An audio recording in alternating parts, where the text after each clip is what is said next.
Kamusta kaibigan? Halina at tayo ay maglakbay na puno ng kaalaman at aral. Mula sa mundo ng siyensya, hanggang sa kasaysayan, ating tatalakayin ang iba't ibang paksa na magpapalawak ng ating kaalaman, at magpapaningas ng ating kuryosidad. Kaya kung handa na kayong matuto, mag-relax at mag-enjoy lamang tayo. Tara, at atin ang simulan. Sama-sama tayong mag-explore, at matuto sa ating bagong talakayan. Pamilya, bilang sandigan ng mga pagpapahalaga. Sa gitna ng isang mundo na patuloy na nagbabago, kung saan ang mga prinsipyo at moralidad ay tila naglalaho, may isang bagay na nananatiling matatag at maaasahan, ang pamilya. Higit pa sa isang simpleng unit ng lipunan, ang pamilya ay ang unang paaralan ng pagpapahalaga, kung saan natututuhan natin ang kahalagahan ng pagmamahal, respeto, pagtitiwala, at pananagutan. Mula sa ating pagsilang, ang ating pamilya ang humuhubog sa ating pagkatao. Sa pamamagitan ng kanilang mga salita, gawa, at halimbawa, itinuturo nila sa atin ang mga batayang prinsipyo, na siyang magiging gabay natin sa ating paglalakbay sa buhay. Ang pamilya ang nagbibigay sa atin ng pundasyon, upang maging mabuti, makatao, at responsableng miyembro ng lipunan. Impluwensya ng iba't ibang konteksto ng pamilyang Pilipino, sa pagkatuto ng pagpapahalaga. Ang pamilya, ay itinuturing na pangunahing unit ng lipunan, at may malaking papel sa paghubog ng pagkatao, at pagpapahalaga ng isang individual. Sa Pilipinas, ang konsepto ng pamilya ay mayaman at multifaceted, na may iba't ibang uri at konteksto, na nakakaapekto sa kung paano natututuhan, at isinasabuhay ang mga pagpapahalaga. Ang bawat bata ay sumasalamin sa kanilang pamilyang kinabibilangan. Inaasahan, na ang bawat bata ay naturuang mabuti ng mga magagandang asal, sa pamilyang kanyang kinabibilangan. Kaya kung may bata na hindi kumikilos ayon sa kung ano ang tama, makakarinig ng mga komento gaya ng, hindi ka ba tinuturuan sa bahay nyo? O kaya ay kaninong anak ba iyan? Mahalagang malinang ang isip at puso mula pagkabata, upang sa paglabas sa pamayanan, ay maging magalang at kapaki-pakinabang. Iba't ibang uri at konsepto ng pamilya, sa paglipas ng panahon. Sa paglipas ng panahon, ang konsepto ng pamilya ay nagbago at umangkop sa mga pagbabago sa lipunan, kultura, at ekonomiya. Maraming hamon ang kinakaharap ng pamilyang Pilipino, tulad ng pagbabago sa estruktura nito. Sa pananaliksik ng mga sosyologo, kinikilala nila ang pagbabago sa estruktura at komposisyon ng mga pamilyang Pilipino, dulot ng iba't ibang isyu, tulad ng urban at global migration, pagbabago ng papel ng kababaihan, at iba pang mga isyong panlipunan. Narito ang ilan sa mga pangunahing uri ng pamilya, na karaniwan sa Pilipinas, na nagbunga, dahil sa nagbabagong kultura at konsepto ng pamilyang Pilipino. Nuclear na pamilya. Ito ang tradisyonal na konsepto ng pamilya, na binubuo ng isang mag-asawa at kanilang mga anak. Madalas itong itinuturing na pangunahing unit ng pamilya, at nagbibigay ng isang intimate na kapaligiran, para sa pagpapalaki ng mga anak. Sa mga tradisyonal na pamilyang nuclear, madalas ay naroon ang ama at ina, na gumagabay at nagtuturo ng mabuting asal, at pagpapahalaga sa mga anak. Ang mga magulang ang nagsisilbing modelo ng pagpapahalaga, sa puso at isip ng mga anak. Extended family. Ito ay binubuo ng mga kamag-anak na lampas sa nuclear na pamilya. Ito ay binubuo ng 3 o higit pang henerasyon ng pamilya, mula sa lolo't lola, mga magulang, mga anak, at apo sa tuhod. Sa kulturang Pilipino, ito ay karaniwan at nagbibigay ng malaking suporta sa isa't isa. Ang mga pagpapahalagang itinuturo ng mga magulang, ay maaaring palakasin ng mga lolo't lola. Mas mabilis ding matuto ang mga bata sa pakikipag-ugnayan sa iba, dahil mula pagkabata, marami na silang nakakasalamuha. Joint na pamilya. Ito ay isang uri ng extended family, kung saan maraming henerasyon ang nagsasama-sama sa iisang bahay, at nagbabahagi ng mga responsibilidad at yaman. Karaniwan ito sa mga rural na lugar, kung saan ang pagtutulungan ay mahalaga, sa pagtugon sa mga pangangailangan ng pamilya. blended na pamilya. Ito ay nabubuo kapag ang dalawang pamilya ay nagsama dahil sa muling pag-aasawa o pakikiapid. Ito ay maaaring maging komplikado dahil sa pagkakaiba-iba ng mga paraan ng pagpapalaki ng magulang at dinamika ng pamilya. Kapag ang mag-asawa ay may mga anak mula sa nakaraang relasyon at nagsama sa isang tahanan, maaaring magkaroon ng pagkakaiba sa pagpapahalaga ng mga bata. Maaaring mas mapanghamon ang pagtuturo at mas mangailangan ng pagsisikap at komunikasyon ang bawat kasapi ng pamilya. Mga pamilyang may solong magulang. Ito ay binubuo ng isang magulang na nag-aalaga sa kanyang mga anak. Ito ay maaaring resulta ng pagkamatay ng asawa, diborsyo, o pagpili na maging single parent. Ang ganitong pamilya ay humaharap sa karagdagang hamon sa pagtuturo ng pagpapahalaga sa anak. Nahahati ang oras ng magulang sa kanyang anak, trabaho, at iba pang responsibilidad dahil mag-isa niyang tinataguyod ang kanyang mga anak. Maaari ring makaapekto sa epektibong pagtuturo ng pagpapahalaga ang hamon sa pinansyal at emosyonal na stress.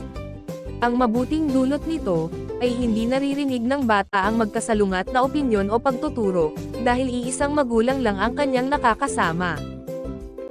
Impluwensya ng konteksto ng pamilya sa pagkatuto ng pagpapahalaga. Ang uri ng pamilyang kinabibilangan ay may malaking impluwensya sa kung paano matutuhan at isinasabuhay ang mga pagpapahalaga. Sa nuclear na pamilya, ang mga bata ay natututo ng pagiging independent at responsable dahil sa limitadong bilang ng miyembro ng pamilya. Sa extended family, natututuhan ang paggalang sa nakatatanda, pagtutulungan, at pagpapahalaga sa tradisyon. Sa joint na pamilya, natututuhan ang pagbabahagi, kooperasyon, at pagiging responsable sa isa't isa. Sa blended na pamilya, natututuhan ang pagiging adaptable, open-minded, at pagtanggap sa pagkakaiba-iba. Sa pamilyang may solong magulang, natututuhan ang pagiging matatag, resourceful, at independent. Bukod pa rito, ang socio-economic status, edukasyon, relihiyon, at kultura ng pamilya, ay mayroon ding malaking impluwensya sa pagkatuto ng pagpapahalaga. Ang mga pamilyang may mataas na pinag-aralan, ay madalas na nagbibigay ng importansya sa edukasyon at kritikal na pag-iisip, habang ang mga pamilyang relihiyoso, ay nagbibigay ng importansya sa pananampalataya at moralidad. Ang pamilya, ay isang mahalagang institusyon sa lipunang Pilipino, at ang iba't ibang uri at konteksto nito, ay may malaking impluwensya sa pagkatuto ng pagpapahalaga.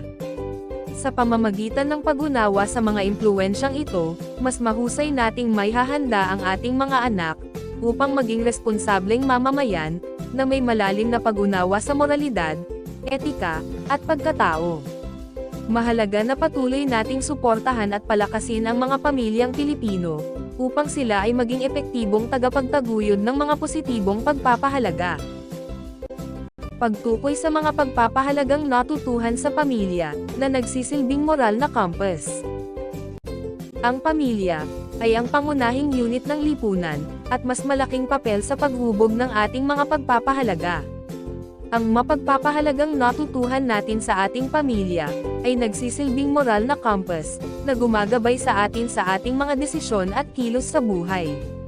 Mahalaga na tukuyin at pahalagahan ang mga pagpapahalagang ito, upang maging mabuti tayong mga tao, at makapag-ambag sa ating komunidad.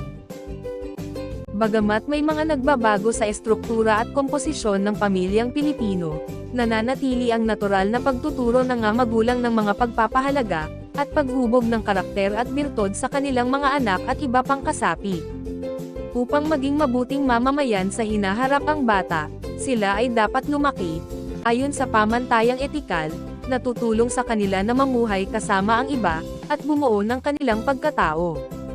Kaya naman, ang pagtuturo ng mga pagpapahalaga sa mga bata, ay isa sa pinakamahalagang tungkulin ng mga magulang sa kanilang mga anak. Mga pagpapahalagang itinuturo ng pamilya sa mga anak. Narito ang ilan sa mga pangunahing pagpapahalagang itinuturo ng pamilya sa mga anak, na nagsisilbing moral na compass. Pagmamahal at suporta. Ang pagmamahal at suporta ng pamilya, ay nagbibigay sa mga anak ng seguridad, kalinga, at pagpapahalaga sa sarili.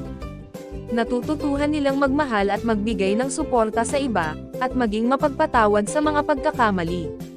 Ang walang kondisyong pagmamahal, pagtanggap, at emosyonal na suporta na ibinibigay, na nagpapaunlad ng pakiramdam ng seguridad, pag-aari, at kagalingan, sa lahat ng kasapi ng pamilya. Respeto at paggalang. Ang paggalang sa mga magulang, nakatatanda, at iba pang miyembro ng pamilya, ay nagtuturo sa mga anak, na pahalagahan ang dignidad ng bawat tao. Natututuhan nilang makinig sa opinyon ng iba, maging magalang sa kanilang pakikipag-usap, at umiwas sa pananakit ng damdamin. Ang pagsasaalang-alang sa mga damdamin, kagustuhan, karapatan, o tradisyon ng iba. Tretuhin ang mga miyembro ng pamilya at iba pang mga tao, ng may pag-iingat at pagiging magalang. Responsibilidad. Ang pagiging responsable sa mga gawain sa bahay, pag-aaral, at iba pang obligasyon, ay nagtuturo sa mga anak, na maging accountable sa kanilang mga kilos at desisyon. Natututuhab nilang tuparin ang kanilang mga pangako, maging maaasahan, at harapin ang mga resulta ng kanilang mga aksyon. Ang pagkakaroon ng kamalayan, na ang iyong mga aksyon ay may kahihinatnan na mabuti at masama, at iyan ang dahilan, kung bakit dapat ingatan at maging responsable sa iyong mga aksyon. Mapagbigay o pagbubukas palad. Ang pagmamalasakit sa mga pangangailangan ng iba, at pagbabahagi ng hindi umaasa ng anumang kapalit.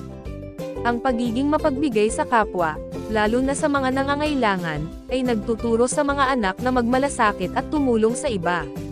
Natututuhan nilang magbahagi ng kanilang mga biyaya, mag-volunteer sa mga gawaing kawang-gawa, at maging sensitibo sa mga pangangailangan ng kanilang kapwa. Pangako o commitment. Ang pagtupad sa mga pangako at obligasyon sa pamilya, ay nagtuturo sa mga anak na maging tapat, responsable, at dedikado.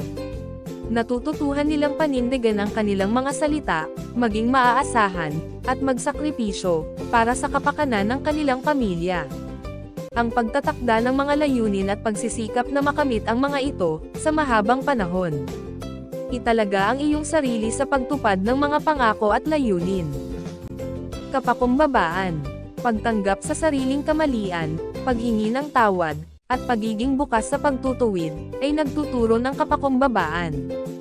Ang pagkilala na walang perpekto, na ang bawat isa ay may kanya-kanyang lakas at kahinaan din. Pasasalamat. Pagkilala at pagpapahalaga sa mga biyayang natatanggap, malaki man o maliit. Ang pagpapahalaga sa mga pagsisikap, at kabutihan ng iba.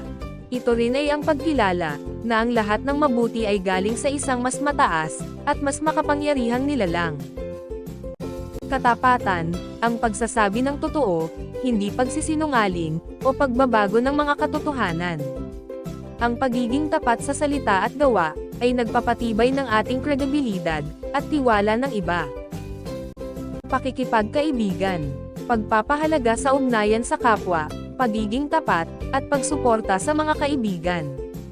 Ito ay ang pagbabahagi ng mga karanasan, pagbibigay ng suporta, pag-imbite sa mga kaarawan, pagbabahagi, at pakiramdam na pinahahalagahan tayo ng ibang tao. Pasensya. Pagiging matyaga sa pagharap sa mga pagsubok at pagkakamali. Ang pagpapaliban ng mga kasiyahan, upang maunawaan, na sa maraming pagkakataon, ay kailangang maghintay bago makuha ang pinakahihintay na gantimpala. Ang mga pagpapahalagang itinuturo ng pamilya sa mga anak, ay mahalaga sa paghubog ng kanilang pagkatao, at pagiging moral na individualidad. Sa pamamagitan ng pagkilala at pagpapahalaga sa mga pagpapahalagang ito, mas nagiging handa ang mga anak sa pagharap sa mga hamon ng buhay, at makapag-ambag sa positibong pagbabago sa kanilang komunidad. Mahalaga na patuloy na itaguyod at isabuhay ang mga pagpapahalagang ito sa ating mga pamilya, upang maging matatag at moral ang ating lipunan.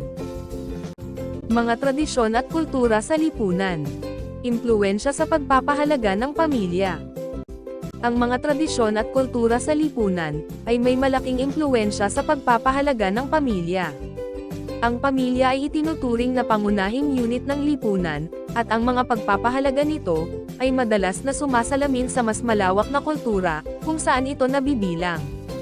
Sa Pilipinas, kung saan ang pamilya ay may malalim na ugat, ang mga tradisyon at kultura, ay may malaking papel sa paghubog ng mga pagpapahalaga sa loob ng tahanan. Pagpapahalaga sa pamilya sa kulturang Pilipino. Ang pagpapahalaga sa pamilya, ay isang mahalagang aspeto ng kulturang Pilipino. Ito ay nakaugat sa kasaysayan at tradisyon ng bansa. Ang mga Pilipino, ay kilala sa kanilang malapit na ugnayan sa pamilya, kung saan ang mga miyembro, ay nagtutulungan at nag-aalagaan sa isa't isa. Ang pamilya ay itinuturing na isang sagradong institusyon, at ang mga miyembro nito, ay may malaking responsibilidad sa isa't isa. Mga tradisyon, na nagpapalakas ng pagpapahalaga sa pamilya. Ilan sa mga tradisyon, na nagpapalakas ng pagpapahalaga sa pamilya, ay ang paggalang sa nakatatanda. Ang paggalang sa mga nakatatanda, ay isang pangunahing halaga sa kulturang Pilipino. Ito ay ipinapakita sa pamamagitan ng paggamit ng po at opo, pagmamano, at pagsunod sa kanilang mga payo. Ang mga nakatatanda, ay itinuturing na may malawak na karanasan at karunungan, kaya't ang kanilang mga payo, opinyon, at desisyon ay idinagalang. Pagsasama-sama sa mga espesyal na okasyon. Ang mga Pilipino, ay kilala sa kanilang pagdiriwang ng mga espesyal na okasyon, kasama ang pamilya. Ang Pasko, Bagong Taon, Kaarawan, at iba pang mahahalagang araw, ay ipinagdiriwang ng sama-sama, na nagpapalakas ng ugnayan ng pamilya. Bayanihan. Ang bayanihan, ay ang tradisyon ng pagtutulungan sa komunidad. Ito ay nagpapakita ng pagkakaisa at pakikipagkapwa-tao. Sa pamilya, ang bayanihan, ay maaaring makita sa pagtutulungan sa mga gawaing bahay, o sa pag-aalaga sa mga may sakit. Impluwensya ng kultura, sa pagpapahalaga ng pamilya. Ang kultura, ay may malaking impluwensya sa pagpapahalaga ng pamilya. Ang mga paniniwala, kaugalian, at tradisyon ng isang kultura, ay nagtuturo sa mga miyembro ng pamilya, kung paano sila dapat kumilos, at makipag-ugnayan sa isa't isa.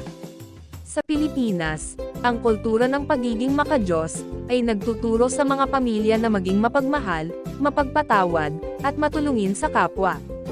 Ang kultura ng pagiging malapit sa pamilya, ay nagtuturo sa mga miyembro na maging tapat, responsable, at mapag-alaga sa kanilang mga mahal sa buhay. Ang bawat pamilya, ay bahagi ng isang lipunan. Ang lipunan, kasama na dito ang natatangi nitong mga kultura at tradisyon, ay may impluwensya sa paghubog ng pagkatao. Ang kultura, ay humuhubog sa ating mga pananaw sa mga pangunahing isyu, tulad ng mga tungkulin at layunin ng pamilya, mga kasanayan sa pangangalaga ng pamilya, pag-aaral, edukasyon, kahandaan sa paaralan, pag-uugali ng bata, at iba pa. Ang pagpapahalaga at kaalaman sa kultura, ay ipinapasa sa mga kabataan, sa pamamagitan ng wika, tradisyon, at paniniwala. Ilan sa mga pampamilyang pagpapahalaga na ipinapasa sa bawat henerasyon, ay bunga ng pagtataguyod ng mga panlipunang kultura at tradisyon. Sa makatuwid, ang pamilya at lipunan, ay may malapit na kaugnayan sa isa't isa. Saad ni John Paul II, na binanggit sa pag-aaral ni Gozem, na ang pamilya, ay may mahalagang ugnayan sa lipunan, dahil ito ang pundasyon, at patuloy nitong pinapangalagaan ang lipunan, sa pamamagitan ng papel nito sa paglilingkod sa sangkatauhan. Ang pamilya ang pinagmulan ng mamamayan, at ang pamilya ang nagsisilbing unang paaralan, kung saan natututunan ang mga panlipunang birtod, na siyang nagbibigay buhay sa prinsipyo ng pag-iral, at pag-unlad ng lipunan mismo. Sa kabuuan, ang mga tradisyon at kultura sa lipunan, ay may malaking impluwensya sa pagpapahalaga ng pamilya. Ang mga pagpapahalagang ito, ay nagiging gabay sa mga miyembro ng pamilya, sa kanilang mga desisyon at pag-uugali. Sa pamamagitan ng pagpapanatili at pagpapalaganap ng mga positibong tradisyon at kultura, ang mga pamilya, ay maaaring maging matatag, maligaya, at makabuluhan sa lipunan. Pagsasabuhay sa mga pangunahing pagpapahalaga, na natutuhan sa pamilya. Ang pamilya, ay itinuturing na pangunahing unit ng lipunan, at ang pinakaunang paaralan ng pagpapahalaga. Dito natin natutunan ang mga batayang prinsipyo at moral na gabay, na humuhubog sa ating pagkatao. Ngunit ang pagkatuto ay hindi sapat, ang tunay na hamon, ay ang maisabuhay ang mga pagpapahalagang ito sa ating pang-araw-araw na buhay. Mga paraan ng pagsasabuhay, sa mga pagpapahalagang natutuhan sa pamilya. Pagmamahal. Ang pagsasabi ng mahal kita, ay isa lamang paraan, upang maipakita ang pagmamahal sa pamilya, at sa iba. Respeto o paggalang. Ang respeto ay nag-uumpisa sa pagiging magalang sa salita at kilos.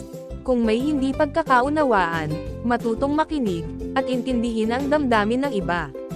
Maging malumanay sa pagsasalita, at huwag magtaas ng boses, lalo na kapag pinagsasabihan. Pangako o commitment. Panindigan ang mga binibitawang salita at pangako, kahit na may mga balakid sa pagtupad ng mga ito. Responsibilidad. Ang paghingi ng paumanhin at paghingi ng tawad, kapag may nagawang pagkakamali, ay magandang paraan ng pagpapakita ng pagiging responsable sa buhay. Kasama din ang paggawa ng mga inaatang na gawain, at mga pangako. Mapagbigay o pagbubukas palad. Kung mayroon kang maibabahagi sa mga pangangailangan ng mga kasapi ng pamilya, material man o hindi, ay maaaring ibahagi ito sa kanila ng buong puso. Kapakumbabaan. Matutong magsabi ng sorry kung nagkamali, at laging isiping hindi mo alam ang lahat ng bagay. Dahil dito, pagsilbihan ang isa't isa, upang mapunan ang mga kahinaan. Pasasalamat. Magpasalamat sa lahat ng pagkakataon, maliit man o malaki ang mga nagawa ng kapamilya. Kahit dumaraan sa mga pagsubok, sikaping tingnan ang mga bagay, na maaaring ipagpasalamat sa mga sitwasyon. Katapatan. Piliin araw-araw na magsabi ng katotohanan, at hindi magsinungaling. Sumunod sa mga alituntunin at tagubilin ng magulang, upang hindi malagay sa sitwasyon na kailangang magsinungaling. Pakikipagkaibigan. Ugaliing ngumiti sa iba, bumati ng magandang umaga o magandang gabi. Kausapin ng maayos at makinig, kung sa tingin mo ay kailangan nila ng kausap. Pasensya. Iwasang magsalita ng makakasakit sa iba, kapag hindi nakuha ang nais. Huminga ng malalim, at magkaroon ng kamalayan sa mga tumatakbo sa isipan, upang maiwasan ang mga negatibong kaisipan. Mag-isip ng positibo at kontrolin ang sarili. Ang pagsasabuhay ng mga pangunahing pagpapahalaga na natutunan sa pamilya, ay hindi lamang nagpapabuti sa ating sarili, kundi nakakatulong din sa pagbuo ng isang matatag at maayos na lipunan.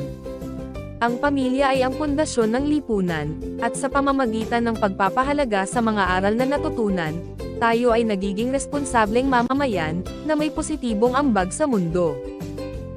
Sa bawat yugto ng ating buhay, ang pamilya ang nagsisilbing pundasyon ng ating mga pagpapahalaga. Mula sa ating pagkabata, sila ang humuhubog sa ating pagkatao, nagtuturo ng mga aral, at nagbibigay ng gabay, na ating daladala sa ating pagtanda.